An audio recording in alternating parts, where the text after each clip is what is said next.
of the things about our show is it's going to be unique.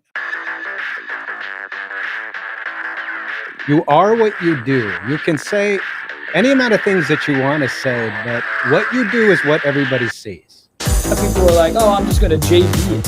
Like, it's just JV it. Like, what the hell is that mean? I cannot tell you how excited I am to hang out with you guys today, so thank you so much. Well, then that end buyer could come back and say, well, I didn't fully understand that it was subject to. That's not a thing. Like, the SEC has thought of all of these things. They've been here since 1932. And you can do what you want with your property. Buyers have time, they have negotiating power, they have options. Oh my gosh, I am blown away by your inexperience, and they've been in business 20 years. And that includes things other people put on your property, right? It's your property, okay? Suddenly, Cousin Jimmy's in a lawsuit. A novation is replacing one contract or one obligation with another. Out with the old, in with the new. Yes.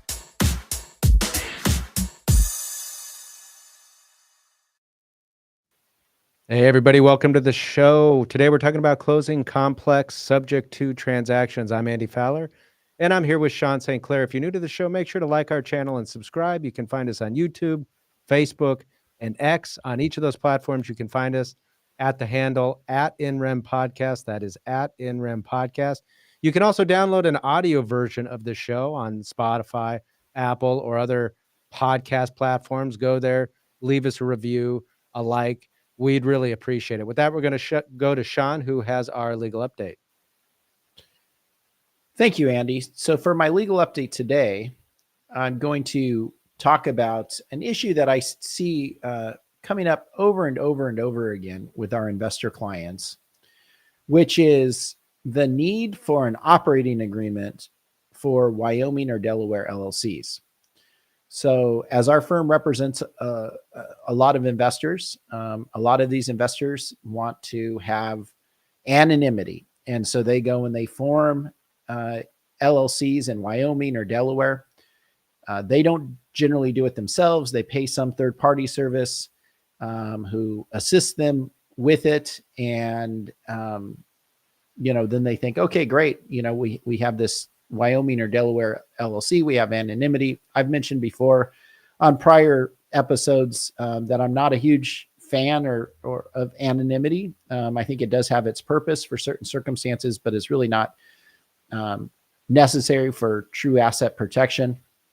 But nevertheless, a lot of our clients want to have that level of anonymity. So they go and they form these Wyoming and Delaware LLCs, and then they come to us to assist with, real estate transactions, real estate closings. We help structure transactions, draft documents. We, even assist in the closing process for certain transactions. And they, as part of the closing process, in order to draft certain documents, in order to make sure that we have the proper people signing documents and we're properly, structuring the transaction, we ask for an operating agreement when we're dealing with a Wyoming or Delaware LLC. We say, okay, if there's a Wyoming or Delaware LLC anywhere in the structure, then we ask for that operating agreement. And so in getting that operating agreement, we've discovered, or asking for it, we've discovered one of three things exists. One, we receive a fully signed, executed operating agreement. It's like, okay, perfect, great job. You properly formed your Delaware or Wyoming LLC. That tends to be in the minority. Most of the time, we either receive a response, well, I don't have an operating agreement. I never did an operating agreement, never signed an operating agreement. Or second, we are sent a Word version of an operating agreement for the Wyoming or Delaware LLC. Well, it's a Word version. It's not even signed. And so we have to go back and say, did you not sign this? Where's the signed operating agreement? And, the clients come back and say, oh, well, I didn't know we needed one, et cetera. Well, you do. And it's critical. It's frankly, you're when you go and you form in Wyoming or Delaware, you're doing it for anonymity. You're doing it for what you consider to be better asset protection. Yet if you don't have a signed operating agreement, it's actually the opposite effect. And let me explain. So in Arizona, when you form an LLC, because Arizona is not an anonymity state, you have to go and disclose to our corporation commission, which is the government agency that's responsible for overseeing the formation and operations of LLCs, corporations within Arizona. When you file your articles of organization, you have to disclose who the members are and who the managers are. There's no anonymity in Arizona. And so you have to put that actually in those articles of organization, and they're, easily found, easily determined by, a title company, by anyone dealing or contracting with the LLC. It's all there for the public to see. And then in addition, we have statutes in Arizona. Our LLC Act states that if the members or the company does not put an operating agreement in place, that does not invalidate its existence. And instead, our statutes, our LLC Act, serves as the operating agreement. And it has provisions in there that you would find in a, operating agreement dealing with, profits and distributions and voting and meetings. It basically fills in the blanks of an operating agreement and can serve in the place of an operating agreement. So if you form an LLC in Arizona, there are certain circumstances where you should always have an operating agreement. But if it's just a single member LLC, you form in Arizona, you have a valid acting LLC even without an operating agreement. But that's not the case with Wyoming or Delaware. And the reason why Wyoming and Delaware are in anonymity states is because when you file paperwork, you file your articles of organization with the Secretary of State there in those states, you don't disclose who the members or managers are. You basically state that here's the name of the entity, here's our registered agent, here's the address, which is generally the registered agent's address, and that's it. And then it's signed by whoever's assisting with the formation or whoever's forming it. That's it. Like, there's no record publicly available as to who owns the company or who manages the company. It doesn't exist. That's why it's an anonymity state, because you can't go to Wyoming or Delaware and say, hey, show me, who's behind this LLC. They would say, I don't know. We don't have that. We never asked for that. It's not required. So because there's no public record of who owns the entity, the laws of those two states require that LLCs formed in those states must have an operating agreement, meaning for an LLC to validly exist and operate in Wyoming or Delaware, you must have an operating agreement, not a Word document of an operating agreement, an actual physical signed operating agreement in those states. So what do I mean by, well, you're actually losing your asset protection if you don't have an operating agreement? Well, if you are operating under the name of an entity that doesn't validly exist, then a creditor creditor of that entity can pierce the corporate veil because you're acting through an entity that has no legal standing. So if you're out there acting in the name of this Wyoming or Delaware LLC and engaging in business, and you end up, with creditors, you end up with, liability, they get to pierce the veil and come after you because the entity doesn't validly exist. It doesn't validly operate because it doesn't have an operating agreement. So the entity and you are now one and the same, which is the whole purpose of structuring an LLC and trying to structure your assets in such a way to create that corporate veil. Well, you're losing it if you don't have an operating agreement. So I say all that to say, if you're going to go out there and you're going to hire a third-party company, and, you sometimes, I hate to say it, you kind of get what you pay for, they're going to do the bare minimum for you, and they're going to give you the operating agreement, and they're going to expect that you're going to figure out that it has to be signed, it has to be executed.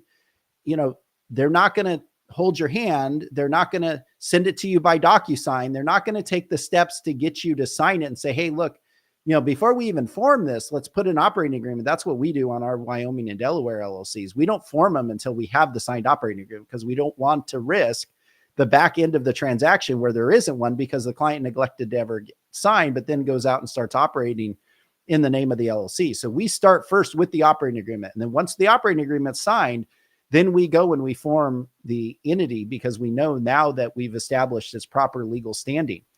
So make sure that if you're using a third-party company to form these, that's not a law firm, and that's fine. You're going to save a few bucks, but you need to be prepared to do some of the heavy lifting, to take some of the steps you need to take to protect yourself. Otherwise, you're actually doing yourself a disservice. So it's very important to always, always have a signed operating agreement if you are forming an LLC in Wyoming or Delaware. All right. Thank you, Sean, for the legal update. A few announcements to go over with the listeners. Every Tuesday following our show, we do the INREM podcast every Tuesday morning, but every Tuesday afternoon, we do the Creative Finance Collective. So what is the Creative Finance Collective? If you're new to that show or that experience, that is a grouping, a membership of professionals in the space of creative finance, mainly lawyers. We get together to talk all things creative finance.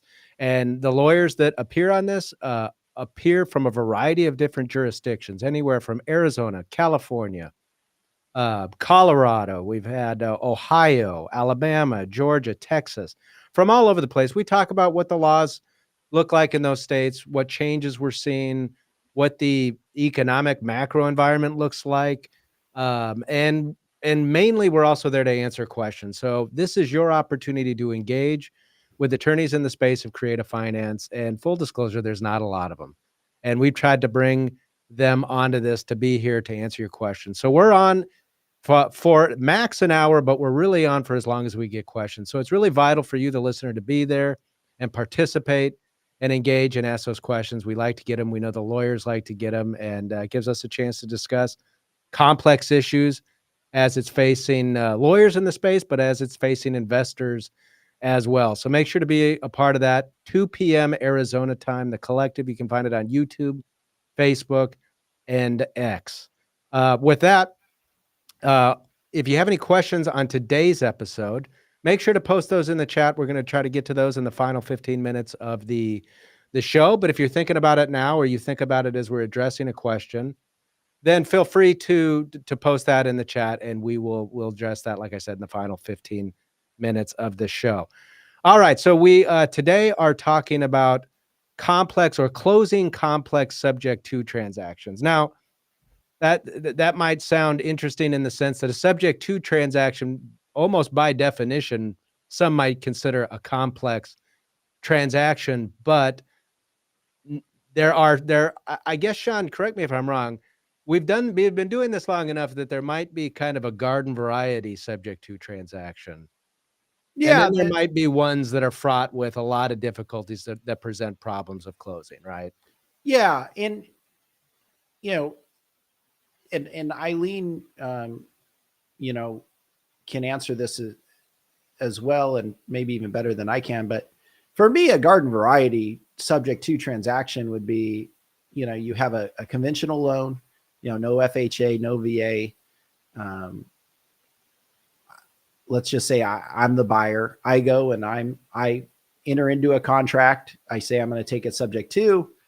There's never been any loan modifications, no partial claims, no anything. It's simply, you have a loan. I'm going to take it subject to, maybe I'm going to pay you a little bit of cash at closing, and we close. There's no assignments. There's really nothing complicated. To me, that's a very basic garden variety. And frankly, that escrow is probably going to close or flow, similar to just a standard escrow transaction, with maybe some different language in some of the documents and stuff. But for the most part, it's going to, go that way. Yeah. So Sean mentioned it before. As a guest we have on the show, Eileen Brown. Eileen is having difficulties connecting to the show. So as she's able to log on, we'll bring her on. Hopefully she's able to join us here shortly and work through those technical difficulties. But Sean, as we work through this, let's lay the groundwork a little bit for what we mean, what we're doing when we talk about closing a transaction, because there's what we provide as lawyers, the documents necessary to transaction in the subject to space, but then there's what title companies and escrow agents are going to require to close a transaction. And so let's get into at least laying some of the groundwork for what it's going to take to close a subject to transaction from a documents perspective. So what should investor be thinking about as they enter the closing process? If they've used your forms, let's say, are they set purchase agreement and that's it? Yes, assuming that they've been properly vetted and vetted for whatever state you're going to use any form in, whether it's forms that I've drafted, forms that any other attorney has drafted. You want to make sure that if you're using them in a state outside of the state in which they were intended to be used, that you're getting them reviewed. Sure. But just in general terms, you're going to want a purchase contract. It can be your standard purchase contract form. It can be the realtor form. In Texas, they have state forms. It could be a custom drafted attorney contract, but it's basically a purchase contract. And then you're going to want a subject to addendum, which can do multiple things. So the first thing that the subject to addendum would do is basically lay out all of the risks associated with the subject to nature of the transaction. And you're giving that generally to the seller because presumably you're working with a consumer seller. Now, if you have a consumer buyer, you're going to have disclosures that the consumer buyer needs to sign off on. Basically, what you're looking at in the transaction is you're analyzing, who is the less sophisticated, party to the transaction. Is it the seller? Is it a consumer seller who, is selling to an investor buyer who understands the ins and outs of the transaction? Or is it a investor seller who's selling to a consumer buyer who may not fully, understand the nature or risks of the transaction? So you're basically trying to make sure that all parties to the transaction fully understand and appreciate the nature of the transaction and the risks involved. The main risk, or two main risks for the seller is if the buyer doesn't pay, there's going to be damage to their credit. But if you're in a state that doesn't have anti-deficiency protection like Arizona, you could risk, potentially having a lawsuit or deficiency judgment against you. And then the second thing is the due on sale clause, that the lender comes out of the woodwork and says, hey, you sold it. I'm calling the whole loan due, and now I'm going to foreclose, on the property, which would once again damage credit and cause a potential deficiency judgment. From a buyer's perspective, if you have a consumer buyer, and to me, those are high leverage, high risk transactions dealing with the consumer buyer, because you have somebody who's coming who views the house as their home, right? I mean, it's one thing to invest in a property and be like, okay, this is an investment, I'm good with that. It's a different thing when somebody's buying it and they view it as their home. There's an emotional aspect of that. Not only emotional, but most people, when they're buying their home, they put down a sizable amount to close. And then on top of that, they put in other amounts post-closing to make it their own, right? They're not generally, if they're redoing the kitchen, they're not getting builder grade cabinets like the investor is putting in, right? They are putting in higher end cabinets. They're putting higher end countertops. They're putting in higher end flooring because it's their home. And so the risk is that they go and they do all this, and 2 months later, the lender comes out of the woodwork and is like, hey, I see, seller, you sold that. I'm calling the loan due. And now as a consumer buyer, you are scrambling around figuring out what you have to do. You either refinance, which you may or may not be able to do. You have to, maybe sell the property. Maybe you can work with the seller and restructure the transaction to meet the lender requirements. I don't know, but so you want to make sure that you're disclosing to that consumer buyer, hey, look, this loan is remaining in place. Just know that. And, if this lender decides that they're going to call the due on sale, then at that point, you need to be prepared. You need to know that you could end up with a loss. You could end up losing your home, and making sure that they're fully aware of that. So the subject to addendum does that. On top of that, and I addressed this in on top of that, you're going to want, go ahead, Andy. I was going to say in the legal update. Yeah, I addressed this in the legal update. If you're an investor buyer or even an investor seller, then in that case, you're going to want you're going to need to present generally an operating agreement. Now, if your LLC is in Arizona, the title company will take an affidavit of no operating agreement. Like I said, our statutes act as the operating agreement, so the title will accept that. But if you have a Wyoming or Delaware LLC, you have to present to title a signed operating agreement in order to close this transaction. I think Eileen might be up and running here, Andy. Yeah, I see that she's up here, so we're just waiting for you to finish your thoughts. So I'm going to bring her up here.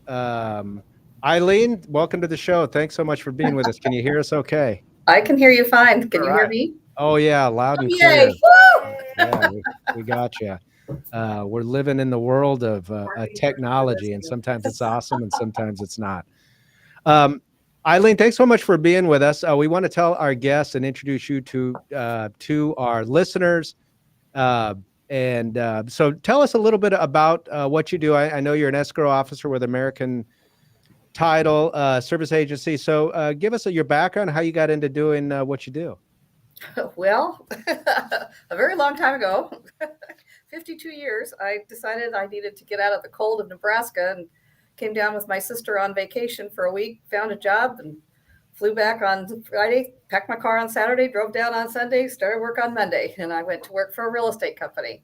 I did that just for a short while. It was kind of a weird experience. And then I went into lending, got a job with a mortgage company, or a savings and loan actually, and was learning to process loans and close loans and all that kind of stuff. And I did that for 11 years. Then I switched over to escrow, the wonderful land of escrow, which I really, really love. It's just, there's so much more freedom and I don't know, just a better challenge. So you don't have to fit in the box to work. And so I'm kind of an outside of the box kind of person. So anyway, and I've been doing this. So a total experience in the industry is about 52 years. So that, of course, child labor laws weren't invented yet, but. So, yeah, Eileen, I know you the investor market and the subject twos and things like that, because it's, something that I've done for a long time. So you bring up subject twos, and we're talking about the complexity of closing subject to transactions today. It sounds like you've had a bit of experience with subject to transactions. How did you get involved in doing those? Well, in the late 80s, when the VA and FHA loans stopped being assumable by a simple assumption process, where it's just, filing a $75 fee at the last part of it, and the loan could be transferred without credit qualifying or anything else. When they changed that, and conventional loans were about that same time frame too, a little bit before then. They were, I think, 87 and 88 and 89 for FHA and VAs. We started doing the creative type things where we would do wraps or subject to transactions on those particular loans. Back then we even did FHAs. We don't anymore. So we started doing those in the very late 80s and early 90s. Again, interest rates, were fairly reasonable most of that time. So it was when the interest rates were very high, that became very popular to do the subject to and the wrap transactions because of the rates. We had government loans at 18 3/4 and conventional loans at 21% interest rates. It's like buying a house on a bad visa. so that's basically how we got involved in it, and it's been, you know, kind of just one of those little challenging things that, you know, I've been doing for a long time now.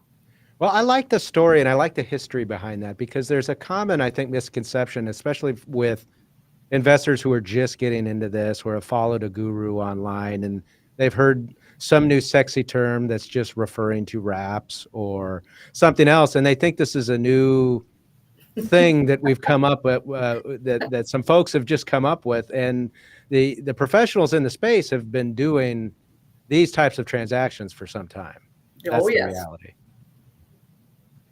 Well, so as we brought you on, Sean and I were in the middle of kind of just talking about documents that investors need to consider or know about that are required, you know, typical subject to documents that are going to be required to close a subject to transaction. And Sean initially was discussing the purchase agreement, the subject to addendum, just getting into the operating agreement as well. But let me turn it over to you.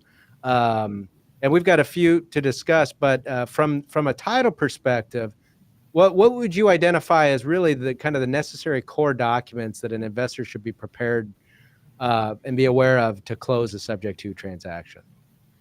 Well, they need to have, of course, a really good, well-written contract that fully discloses everything and explains everything.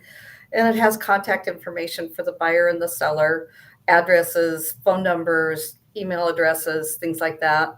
We need to have a copy of the current mortgage statement or statements if there's more than one loan that we're going to be taking subject to. In the transactions that include the solar loans, if it's an owned system, that needs to be part of the purchase price, the balance on that. It's a leased system is not part of the purchase price. So there's two different ways to look at that.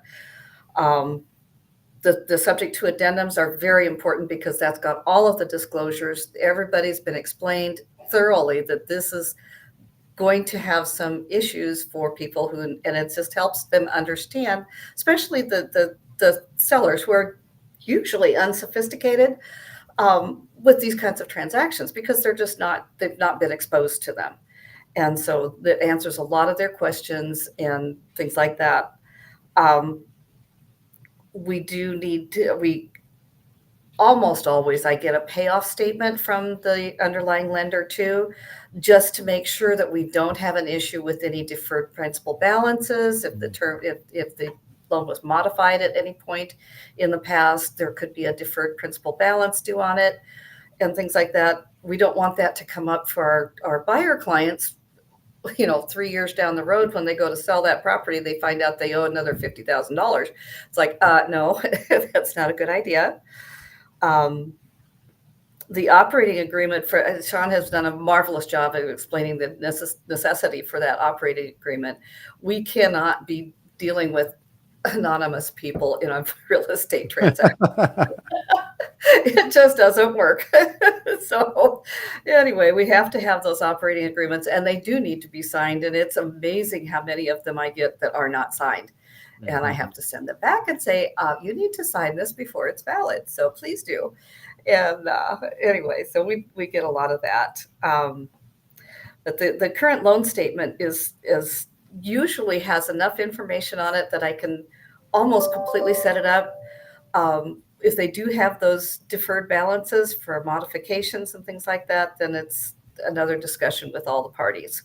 So that's pretty much it. Just, as long as I have contact information and all the copies of the data I need, I'm good.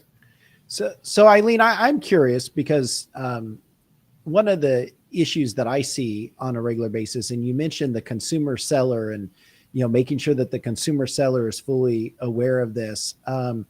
One kind of area that I see that's not covered properly is the consumer buyer. Whether that consumer buyer is the actual party to the subject to transaction, or contract as the buyer, or, they're an end buyer on a chain of assignments, Mhm. where I don't see a lot of times that consumer buyer is getting what I believe are the proper disclosures as to the nature of the transaction, the risks involved. Are you seeing that as well on your end? I do see that on occasion. When you do an assignment, you're supposed to give the assignee a copy of all of the previous documents, including the initial purchase contract and including any additional assignments that were between yours and his. It's amazing, though, that a lot of times I see that people do not provide that documentation. So when I get an assignment, one of the things that I do right away is send a copy of that original contract and any other assignments that I've already gotten. Sometimes I get assignments that I don't even have connected the dots to the previous assignment. And it's like, I can't deal with you until you provide me all of the assignments in between, and I know you have all of your documentation. So, yeah, anyway, that's kind of, it definitely is an issue. I find that most of our buyer contacts are a little more sophisticated and knowledgeable about the subject to world, but not all of them. Some of Right. them, this is their first transaction. And so it takes a lot of education and, patient conversations with them to make sure that they understand what their duties and obligations are and what the caveats are for those Right. transactions. Yeah, exactly. So you also mentioned when you're seeking the loan payoff that you're looking for modifications, for forbearances, those types of things. And if you come across them, you have a follow-up conversation with the parties. Yeah. One of the new things since COVID is the whole partial claims mortgages. Yes. How are you guys dealing with those? I see them as kind of muddying up the transaction a little They bit. definitely muddy up the transaction. Yeah. Definitely do. And most of the partial claims that we see are actually involved in FHA loans, which we can't do. That's a corporate policy. Right. So, but the partial claims, if there's a partial claim on it, it needs to be paid. Yeah. And not taken subject to. The same with any down payment assistance loans, that type of thing. Those down payment assistance loans are written very, very strictly, that it says that that upon the borrower vacating the property, even if they're just moving out and renting the property out, that note is due and payable at that point in time. So those are things, that we just can't wrap those, Right. whether it's in a conventional loan, which they do have down payment assistance loans on conventional loans as well. But those are just ones that we don't we don't handle those as subject tos. Right. So we talked about some of the documents on the front end of the transaction just to get the escrow opened. What are the documents that the parties will be signing on the back end? Like, is there a wrap note, mortgage? How does that play out? Yeah, on the conventional loans, we use a performance note and deed of trust, which basically says that if the buyer is unable to perform under the obligation to pay that loan that they're taking subject to, the seller then has recourse to be able to foreclose on that property. He could foreclose on it if the underlying lender calls the loan due and payable, or if they're delinquent. Okay. And on the VAs, we like to use, in fact, it's again, corporate policy at this point in time, that because the Veterans Administration does not consider an agreement for sale a disposition of the real property, we use the agreement for sale because then insurance can be handled more easily. We can add the buyer to the existing insurance. It does not create any red flags. The agreement for sale, the underwriting guidelines say that it's not due on sale for that type of transaction with that, using that agreement for sale. There are some of my clients that like to use the agreement for sale even on a conventional loan because of that same, it's arguable that it's not a disposition of the property because the seller retains fee title. And so it makes it a little easier on those. So that's our stand on that. And then after closing, thank God for transaction coordinators, because we don't prepare certain documents for after closings. Things like a power of attorney to allow the buyer to get information from the underlying lender, power to work with the insurance company, the seller's insurance company. That's kind of an iffy thing too, because I don't know of any insurance company that will honor a claim once the seller has deeded out of the property. But so I always counsel my buyers, get your own insurance policy. You're going to pay for the seller's policy too, but it's not going to make any claims payments. So get your own policy because you want your coverage. Let's see what else. And they have, they've got a whole bunch of documents. Now, there's an assignment of insurance proceeds, right, assignment of insurance proceeds, and authorization to. And please, if you are purchasing these subject twos, use a transaction coordinator. It's so worth it, because these are documents that I don't have access to, and so I can't prepare them for you. So Eileen, what documents? I know that in just a garden variety conventional transaction, whatever that might mean anymore, but, your standard one, there are documents that a title agency will prepare to close the transaction. What documents in a subject to transaction will American Title prepare? We will prepare the servicing agreement for the account servicing. We'll prepare the note and deed of trust or the agreement for sale. We also prepare and have signed some disclosures about the due on sale actions and things like that. And then all of our standard normal, if it was a cash transaction type thing, all of our little disclosures that we have to have signed, and little affidavits and that kind of thing, deeds. I want to go back to the agreement for sale for a minute, because I actually really like agreements for sale. I think they're a good vehicle. I think that lenders don't see them as negatively as an actual conveyance of title. Not to say that, it doesn't fall within a due on sale clause, because, at least on conventional loans, Fannie Mae, Freddie Mac, it would technically, but but I still see where my clients say, well, it's a VA. And I say, well, do an agreement for sale, go see Eileen. And they say, no, I still want to do it conventional. And so what do you see as far as like the negatives of an agreement for sale as opposed to, say, a traditional wrap note and deed of trust? Well, with the agreement for sale, I have a lot of my clients say that they don't think that they can get the IRS deductions for the interest that's paid and the taxes that are paid on the property, which I've used these myself. I've bought and sold houses on agreements for sale for many years. And I got audited one year and I had an agreement for sale recorded on a piece of property.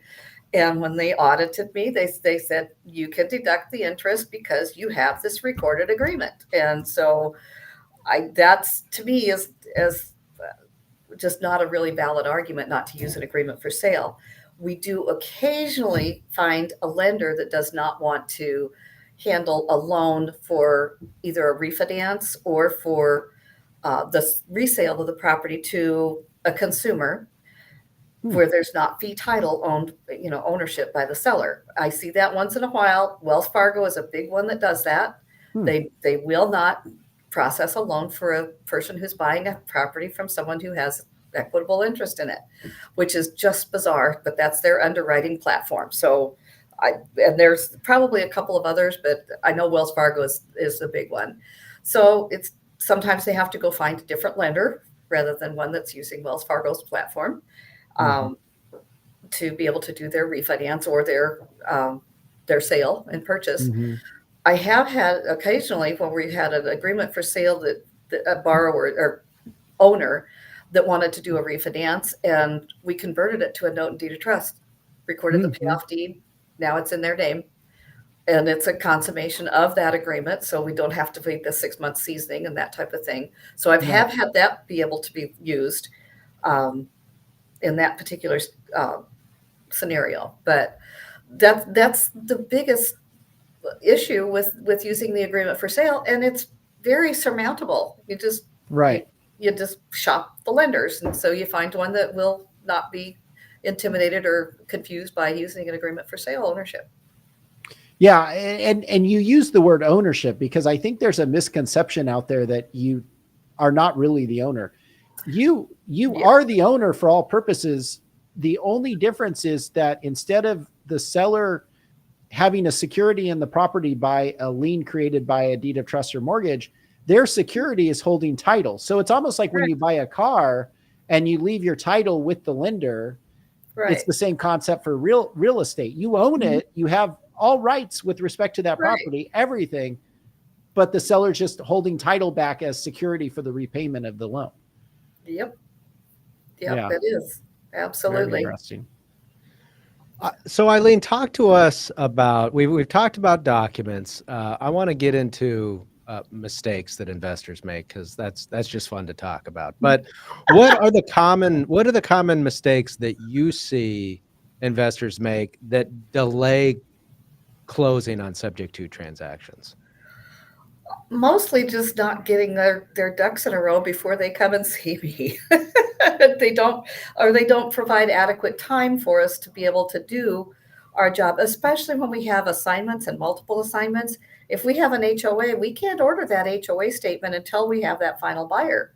So if you don't tell me that you're going to be assigning this, I may go ahead and order an HOA, which is going to then add an additional expense to the transaction because of the fact that I have a statement and now I've got to get a new statement because we have a new buyer. And so then these HOAs do charge for previous statements, most of them. A lot of times on the subject to transactions too, they don't even put any information that there is a homeowners association involved with that property. Now, I usually look it up if it's not if it's one of the investor contracts and it doesn't mention a homeowners association. I will look it up and see if there is one of record, and I can do that search by the Corporation Commission, put in the subdivision name, and 90% of the time I can find out who the association is managed by. There are some smaller associations that I don't have that ability to do because they don't have to have registration with the state. So basically just information.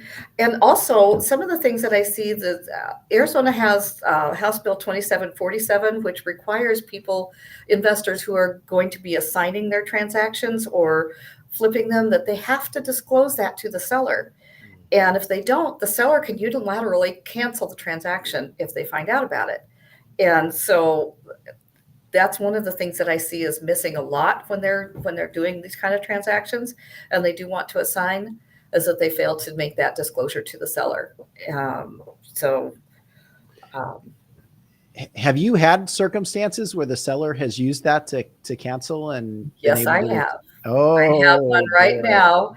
And not only did they use that to cancel, about 2 days after the contract was expired and he accepted it and he had canceled the contract and it was ready to expire, that first buyer recorded a memorandum of interest clouding the title.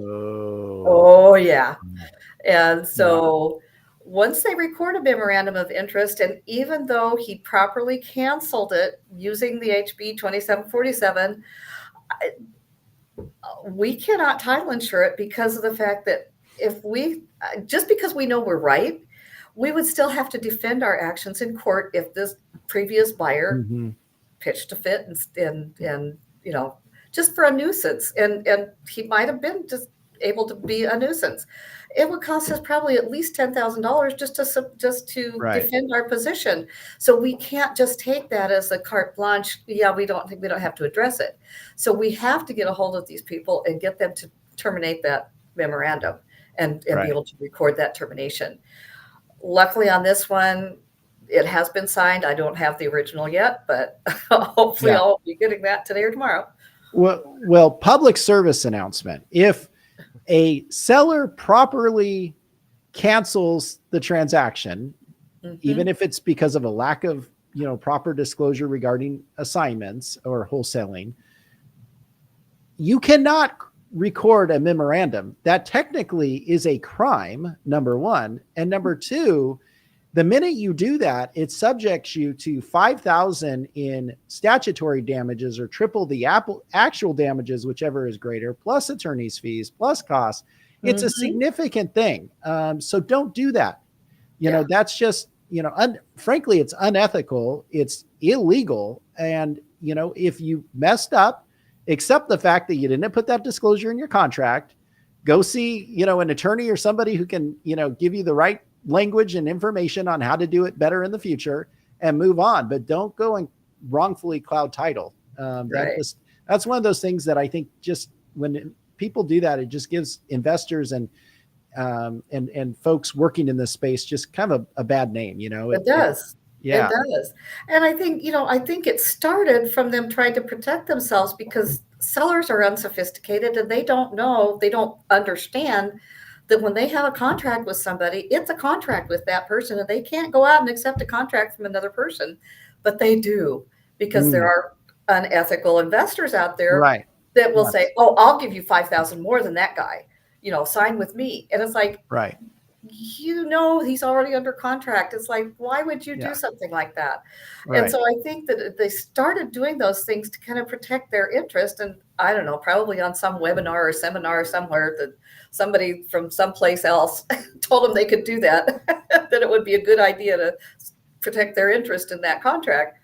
But that really doesn't happen all that often. And no, but I think that's where it originated from is those kind of situations. Yeah. And on traditional sales, nobody ever records memorandums. No, it's only when you have these investors. Yeah. No, it's only the investor world that thinks that this is a good idea. And there is a time and place for it. Don't get me wrong. If you do it right, it's fine. But if you don't have a valid contract anymore, don't go and record a memorandum. Or if you have previously recorded it and it's properly canceled, you need to release it. Right. So we've slowly, just almost by accident, but maybe it was planned, we've slowly gotten into the more complex transactions from just your garden variety subject to transactions. So I want to identify a few more of those and talk through what you have to do to work through the problems presented in that. But investors, they like good deals. They like good opportunities. And oftentimes that means they're finding properties that are distressed. One common scenario can be a property that has a pending foreclosure on it. So what are the tasks that need to be accomplished to close a subject to transaction with a pending foreclosure? Well, you have to be able to get a reinstatement statement from either the lender or the trustee, depending on how their relationship works. I try to get it through the trustee as often as possible because they're a little easier to work with. But that does require a written authorization from the seller authorizing me to get reinstatement figures. And if we're too close to that foreclosure, that trustee sale date, it's very, very difficult to do that. What I usually suggest if we're, 2 weeks or less away from a trustee sale, have the seller request an extension or a postponement of that sale for 30 days to allow us to be able to get that documentation. So that's real important. So that's the biggest thing with the trustee sale. And it also then does also open up a little bit of possibility of a lender discovering that we're doing a transaction that has a subject to on it. And again, making that due on sale possibility a little bit greater. And, I have done thousands of these and I've only had one called due on sale. So I try to be as careful as I can. So speaking of the due on sale, so if you reinstate, obviously the money's coming from a title agency over to the lender. Right. Presumably the lender might look at that and say, well, the property sold, but yeah, we didn't get paid off. Right. But you haven't really seen that occurring. Not very often. It does sometimes with the smaller banks or lenders. That would be more likely to be an issue than if it's, a Wells Fargo or a Bank of America or I don't know, Shell Point, Resware, all of those. It's the major big lenders. they don't notice those things as much because of the fact Mm-hmm. that they have so much volume that it's not as likely to get noticed. The smaller banks, yeah. I had Mm-hmm. one of my clients did a transaction through another company that did a subject to with a Johnson Bank. Johnson Bank is a very small bank. They pay attention to their customers, and it got called due and payable. And so they had Yeah. to undo the transaction and then did a lease option with the seller. And so that was a little difficult. They were not very happy about that. And I said, well, even if I had done it, probably Johnson Bank would have found out anyway. Right. Yeah, It wouldn't have been exactly. any different. But yeah, so that does happen. But and if the bank calls us and says what's going on, we're going to have to tell them. We cannot lie about it. We just are Right. not going to do that. That's not part of what we're allowed to do. And so Exactly. this is what we're doing. The seller's in distress. We've got somebody who's willing to bring it current and take over the payments without going through the formal assumption process. And the formal assumption process, really, on a VA loan, you have to be an owner occupant. You can't do it as an investor. It's just not possible. So on a conventional, if it's not an adjustable rate loan and the adjustable rate features, you're never going to get a qualified assumption anyway, because they just don't do them. What about FHA? Is that the same rule? That you have to FHA, be they could do a owner-occupant? qualified assumption, but again, it's an owner occupant only. So it's Okay. not for the investor world. And the reason that we don't do title insurance and escrows on FHA transactions is because the FHA does have the authority to sanction everybody in the transaction. And a lot of people don't realize what that is, but I have had personal experience with a company that did that. They had an agent. It was a small real estate company. They had about 35 agents. They had one that did exactly this type of thing. And FHA sanctioned the whole company. All 35 agents could not for a year deal with a buyer that was getting an FHA loan or with a seller that had an FHA loan to pay off. And the broker had to pay a hefty penalty, a fine. And so because of that, and FHA loans in Maricopa County, at least, are about 14% of our marketplace, it's not worth the risk for us to take that option to go ahead and help with FHA wraps or subject twos. So that's why we don't do them. What about subject to transactions with a seller carryback, where the seller's carrying back a portion of the equity? Does that present any complex problems to closing? It's just a matter of doing a more complex note or agreement for sale. It's really not a difficult thing, and they can be done, with the exact wrap or the subject to on the first loan, and then a separate note for the seller's additional equity, or it can be an all-inclusive where, okay, let's say the seller has a 2.75% loan and it's $200,000 balance. It's a $500,000 sales price and the buyer's only got $100,000 to put down. Well, it can be combined in that for that $400,000 at, say, a 4%. And then the seller gets the benefit of the uptick in the difference on his underlying $100,000 loan or $200,000 loan and the total loan amount. So there's a lot of different ways to proceed with that. Or it can be, we take the first one over at the 2.75%, and then we do a new loan to you for whatever interest rate or terms that you agree on. I've even had them where they take principal only payments on the seller's equity. Mm-hmm. And, IRS can impute interest on that, which would be a penalty to the seller. So that's kind of like, a little less comfortable than I would like it to be. But, so that's something to be aware of. The seller would have to pay that, The right? seller. It's The a seller tax is to the going to be seller. imputed that, okay, you should have been charging market rate interest rate. That's at 6% now. So you're going to pay us income tax based on the fact that you should have been receiving 6% interest. So it's like, oh, ouch. Yeah, that's it. But as far as the title company goes, you guys aren't giving tax advice. Oh, That's no, really up to the absolutely seller. not. We don't even bring it up. Right. It's Yeah. like, You guys, okay, talk we'll to your close tax it. accountant. Yeah. Yeah. Interesting. Yeah.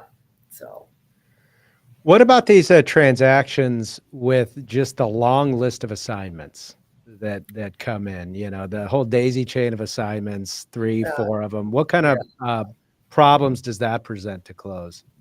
Well, it makes it a little more difficult just to keep everything straight in a file, because you've got all these different players and you don't want to cross the lines with everybody. You don't want to, I don't like to do just a mass email, include everybody on it, because then most of my people that do the assignments don't want their information or their clients' information shared with the other investors in the chain. So we have to be careful about that. And then again, you know,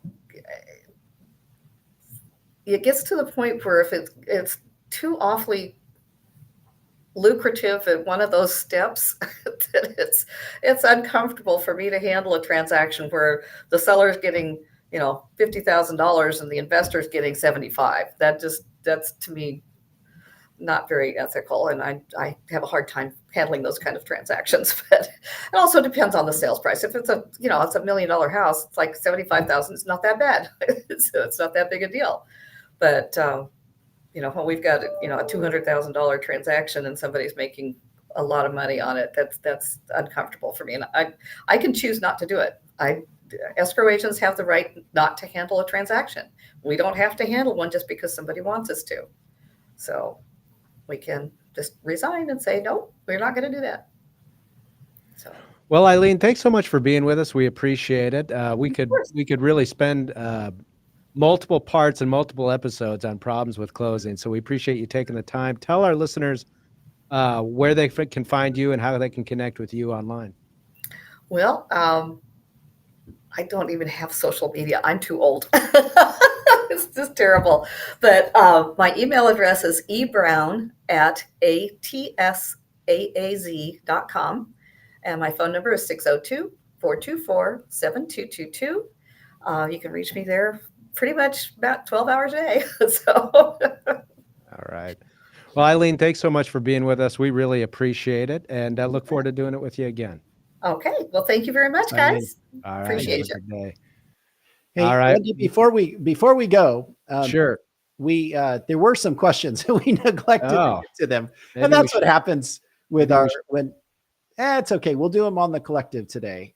So I just wanted to make that announcement that our producer wasn't able to be with us today, Mayu, who normally grabs the questions and posts them and all that stuff. So Andy and I, we neglected to track down the questions, but we will be on the collective tonight at 2:00 Arizona time, 4:00 Central. So,